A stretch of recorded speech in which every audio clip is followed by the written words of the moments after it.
So this is a hard one. I just tried to do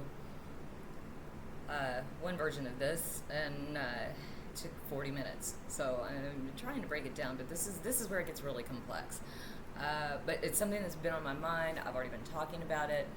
But it's funny how, every time I go back, I'm looking at Lee Hammock again, and boy, does he say something that just shoots me right up into, I gotta say this now. This was an old video I saw today, but still, he keeps sending the messages, and he's not gonna like it, because this is where, everybody's going, thank you for doing this, that's narcissist, you're getting fed. I've already started challenging. I just got here, and I'm challenging the fuck out of him already. No, I'm always saying I am so glad he's there too. This is extremely useful, and I have mad respect for him for doing it. I hope he recognizes when he's out of his lane, because he does get out of his lane. And here's what's bothering me right now: is his constant. My goal is to get more people in therapy. I want to get everybody in therapy. Get more people in therapy. Stop that. Stop it. Okay, so what he doesn't understand, and I think a lot of people who just don't have a whole knowledge and experience of the mental health system, and I do not realize, again, my first experience with that system, there were no pills involved. There was an old school therapist, 1987, your dad died. She didn't realize I didn't realize what a safety net I was losing. I didn't know I was losing my own shit. And any current therapist would be loading me up with antidepressants right off the bat, just shutting me down. She made me do the work. So that's how I know, how it used to be and what it is now. And I actually worked in that system. I've talked about that before, so I'm not going to repeat all that right now. You can find it if you need to. I think it's in there. What no one, including Mr. Hammock, is taking into consideration, and his therapist certainly isn't going to tell him this, he is a mental health team now, because it's not just your therapist, it's the whole team. He is their wet dream. He is like being back in grad school, being the research assistant, getting a great research topic to do a paper on, that. Getting all into the fascinating stuff. That's why we went into this. We didn't go into it to deal with this grinding, awful stuff that's traumatizing us. No, we went in for the interesting stuff. We've got a narcissist on our hands, and we can make progress. He's making progress. This is awesome, and people are going to know who we are. We're going to be in the books. Yeah, don't doubt. People are writing research papers on him, and we're recording, and it's all going to be published. That's all you really want, is to be published, so everyone knows your prestige within the mental health system. He is their homecoming king. He's prom king. He is it. He's the most interesting subject we've got. Us, the victims, here's how it's gotten for us. Yeah, I had a good therapist when my dad died.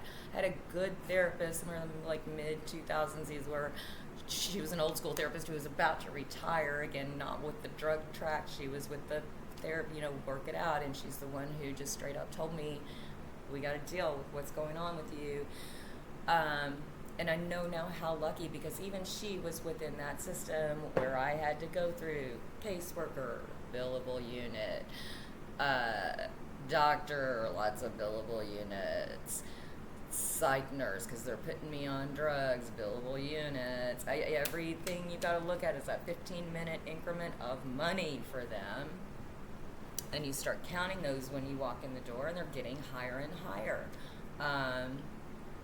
Not only that, this is systemic. Here's how these systems work in the United States. Just like the United States was started. These people at the top with a false construct of power, but all the power and the money, they came here with it, we've still got it, not letting go of it. Everybody wants to go, it was the middle class divide, and that's what happened. Yeah, that's what happened, but that was very deliberate, again, because the goal is to run the show, and furthermore, to make a bigger separation between those of us who have it this way and those who don't, because we want it this way and we don't need the extra. And what's happened is a huge dumbing down of our frontline workers in every system. Look at the police. Look how stupid and panicky they are. Now, compare that to your homelessness environment. If anybody's ever been around that, probably not, maybe not. Compare that to maybe your drug treatment facility environments. Compare it to the mental health facility you might be visiting right now. If you're new to mental health, pay attention to it in that way. How many gatekeepers are you seeing before you get to a therapist? You're there to make their money. You're there to collect money for them. That's it. Your money. That's it. Otherwise, what we are, the victims, there are so many of us because of narcissists right in our lives and narcissistic systems pressing down. And I know that anybody who's marginalized out there, you have felt the press of that system. You have felt the narcissism. Maybe you didn't know to call it that because we don't have experience with narcissistic abuse. That's not so easy to see. You have experienced it. And again, I'll say, just compare it all to look at law enforcement, because that's the best model for what we're doing everywhere else. They're the goal. Stupid people able to kill. Stupid people able to destroy other people. And it is a part, here's how those systems work. The people we hire, first of all, we want to pay them less and less, so it's easy then to, just get the least educated. We don't want the educated ones. We don't want the ones in there that are paying attention to what's going on. We don't want anyone in here working for us asking questions about what we're doing.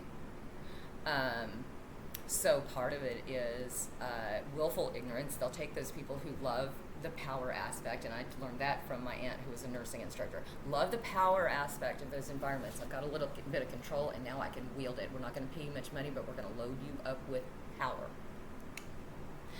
So you get those willful ignorance all over the place, and they are happy to destroy you. And then they get the ones who are just not educated enough or knowledgeable enough about our systems, and they condition the ignorance. What you get in the end is we, the victims of narcissistic abuse, we're the bread and butter. We're there all over the place. Everybody that's been diagnosed with something is probably a victim of trauma in there, unless you're a narcissist. It is all trauma related at some point, and they're sick of us. They're sick of us. We're triggering them. We're depressing them. We're giving them trauma. We're giving them secondary trauma. They hate it. Oh, God, it's such a grind. Oh, God, all day long. And these victims, God, okay, tell me your story. Why are you here? Why are you here? Okay, stop. We can't do this. I asked you why you were here. They literally, they're in the business now of telling you you're doing it wrong, and it is a narcissist. Again, who tells you you're telling your own story wrong? A narcissist. Who stops you from telling your truth before you can get it all out? A narcissist. That is happening to people in what is supposed to be a therapeutic environment. Crisis houses, facilities, just your everyday walk in to go see my therapist. It's all that now. Maybe if you're in that upper echelon where you have the best insurance, you're getting a little bit somewhat better version of that, but I know by talking to my niece that still, I just pointed out, this kid at 16 told them, here, look at it this way. Everybody you see is every 15 minutes you spend with every person is a billable unit. That's money. Whether it's going to your insurance, when it goes to Medicaid or Medicare, the most they can get at you at a time is 3 of those, 45 minutes. You've got other insurance that can go crazy. I'll spend an hour and a half with you in therapy. So think about that.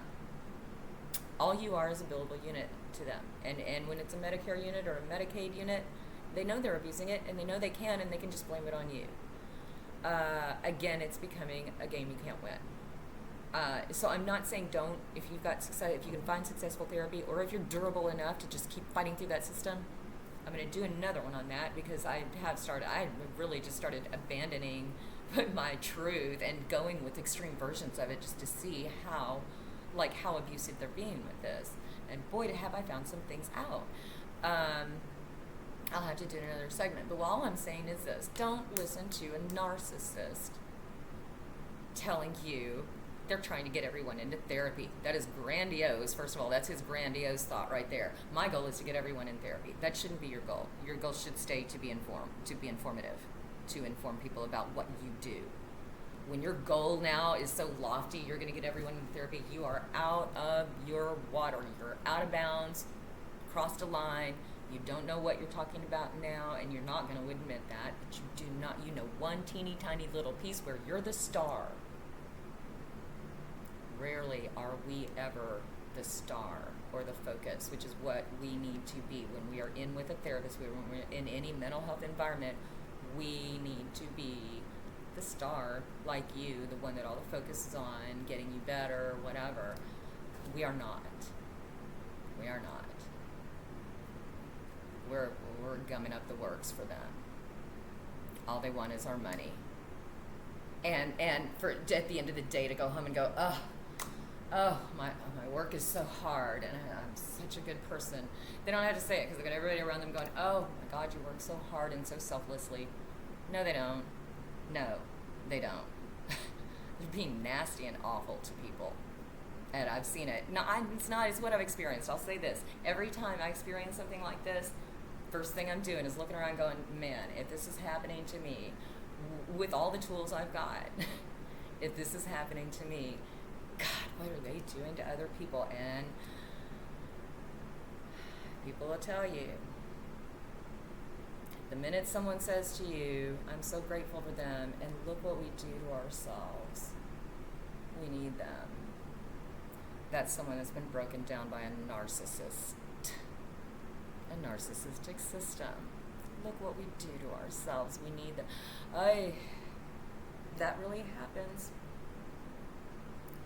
Shakes me to my very core every time to hear things like that and know what we're doing to people. So Lee Hammock, quit making it your goal to get everybody into therapy. That's a personal decision. Make it your goal to keep educating people about what people like you do. Leave it at that, please. You're out of your league when you're talking about therapy. Peace, loves.